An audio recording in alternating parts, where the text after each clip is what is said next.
NDA से कुल 14 ब्राह्मण विधायक भी चुने गए हैं इस बार। इसमें सबसे ज्यादा बीजेपी से 11 उम्मीदवार चुनाव जीत कर आए और जेडीयू से 2 ब्राह्मण विधायक सदन में पहुंचे, जबकि चिराग पासवान की एलजेपी से राजू तिवारी चुनाव जीते हैं। नीतीश सरकार में अब कितने ब्राह्मणों को मंत्री पद से नवाजा जाएगा? क्या सिवान सीट से आरजेडी के अवध बिहारी चौधरी को हराने वाले बीजेपी के मंगल पांडे को मंत्री बनाया जाएगा?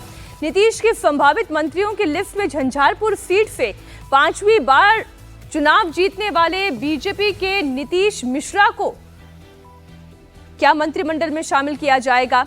वहीं एलजेपी के कोटे से राजू तिवारी का नाम आगे चल रहा है, चर्चा इन पर भी हो रही है, तो वो नाम इस वक्त आपके सामने है।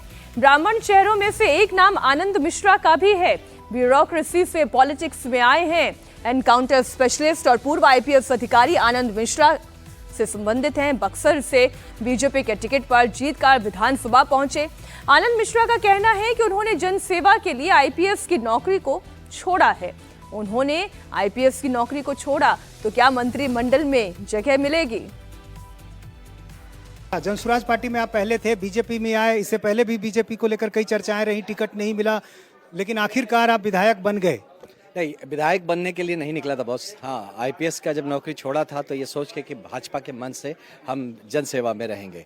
तो ये स्ट्रगल मेरा 2 साल का था, जिसमें कि मैं इसी प्लेटफॉर्म के आने के लिए, भाजपा के प्लेटफॉर्म से आके जनसेवा में अपना प्रयास, अपना जो भी अपना सब देना चाह रहा था। तो फाइनली यहाँ पे मुझे एक अवसर मिला, दायित्व मिला है, जिसका निर्वहन अब जैसा करेंगे उससे फिर हमारी जो भी आइडेंटिटी बनेगी हमारे काम से बनेगी। जनसुराज छोड़ने का फैसला सही था, ये तो दिख गया। नहीं, देखिए, फिर मैं बता रहा हूँ, फिर भटक रहे हैं आप, है ना। मैं कहता हूँ बार बार कि हमारा मुद्दा बिहार है, हमारा मुद्दा विकास है। मैं पहले भी पब्लिक सर्विस में था, हमेशा भी जब जनसुराज के संग जुड़ा भी था तो वो एक अच्छा विचार मंच था जो कि बेहतरीन बात कर रहा था बिहार के बारे में। राजनीतिक तौर पे असफल सफल लोग होते हैं, राजनीतिक रास्ते अलग होते हैं, तो इसको इन चीजों को मुद्दा नहीं बनाया जाए, ये देखा जाए कि किसका प्रयास कितना सार्थक है। अब विधायक के तौर पर किससे इनकाउंटर होगा? गरीबी से, पिछड़ेपन से, विकास में जो भी बाधा डालेगा, जो भी सकारात्मक काम करने में रोक करेगा, जो भी सरकार की इतनी बेहतरीन नीतियों को जमीन में उतारने नहीं देगा, उन सबका इनकाउंटर होगा।